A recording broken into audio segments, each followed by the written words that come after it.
Putin bad news. Putin's Hellish return is in danger due to a treacherous forest fight.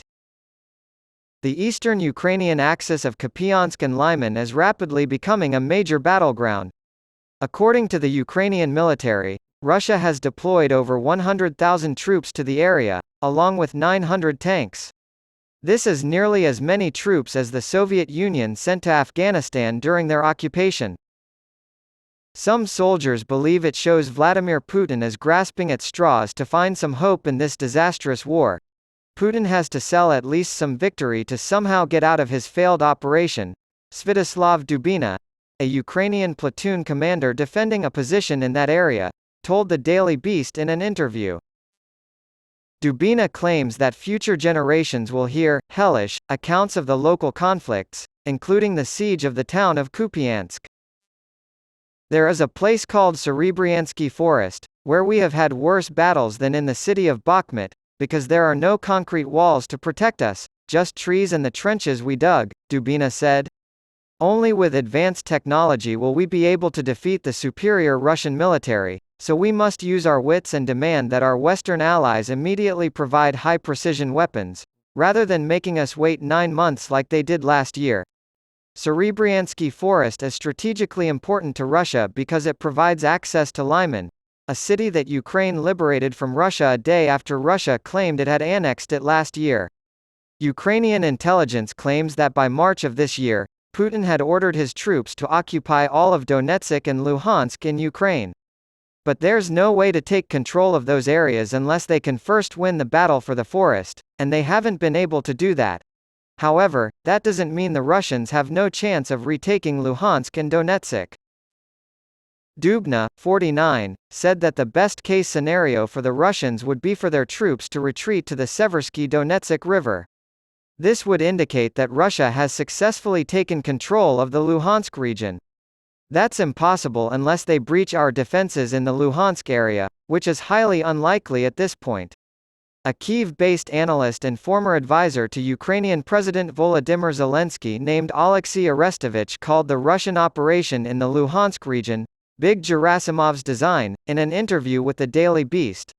The Russians know we're ready to launch our main push in the south, so they've sent 100,000 troops and 900 tanks to shore up the eastern front, he said.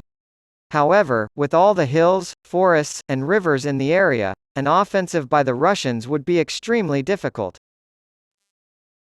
Commanders in Russia have seen firsthand how cities like Kiev, Chernihiv, Kherson, Kharkiv, and Luhansk can be retaken after being occupied.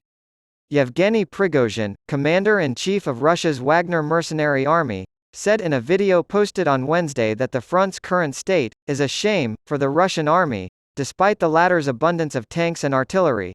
Since early May, when we first deployed our high-precision weapons, we have been victorious in counter-battery fire. The Russians have been helpless to stop our artillery victories thanks to the hammer. But he added that the Ukrainians are suffering from scarcity of every conceivable commodity. We have shortages not only of high-precision weapons and missiles, but of the most basic, mortar, machine guns, of all items of ammunition, he explained. The forces cannot be concentrated only in the Luhansk region, where there are far superior Russian forces, Arestovich told the Daily Beast, because we have to defend the 1,000-kilometer-long border with Belarus in the north and the border with Transnistria in the south. After retaking the occupied areas of the Kharkiv region in early March, Dubina's platoon made their way to their positions in Luhansk. Dubina's platoon was under constant fire from the enemy from early March until mid-April.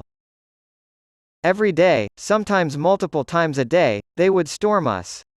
That had already been happening even before we arrived, Dub9 Na, who spent 3 months defending positions in the Serebryansky Forest, told the Daily Beast. They were digging even while we were firing artillery at them because they were in such a rush to finish the trenches. Russian soldiers assigned to dig fortifications, or kapuni, are tasked with digging 8 meters of trenches per shift. After starting their counteroffensive on June 8 and fighting their way through Russian minefields and fierce battles, Ukrainian forces have reclaimed about 300 miles of territory. Dubina claims they could have achieved even more success with better tools. For the price of $15, remote observation video equipment could have replaced the 4 soldiers Dubina said were needed to man the front's 24-hour surveillance posts. We have to keep all of our soldiers alive if we want to win this war. Only by arming our troops with more drones and technology would we have a chance. Unfortunately, we lost precious time while waiting months and months for the ammunition, until our commanders essentially screamed for assistance. Similar worries were expressed by Atlantic Council senior fellow Michael Boerkue. The Russian military is low on morale and supplies, but their strategy of exploiting ammunition shortages is unfortunately working. He told the Daily Beast that, whether the West likes it or not, given the situation, Ukraine might begin to strike long-range missiles at key military targets within Russian-occupied territory.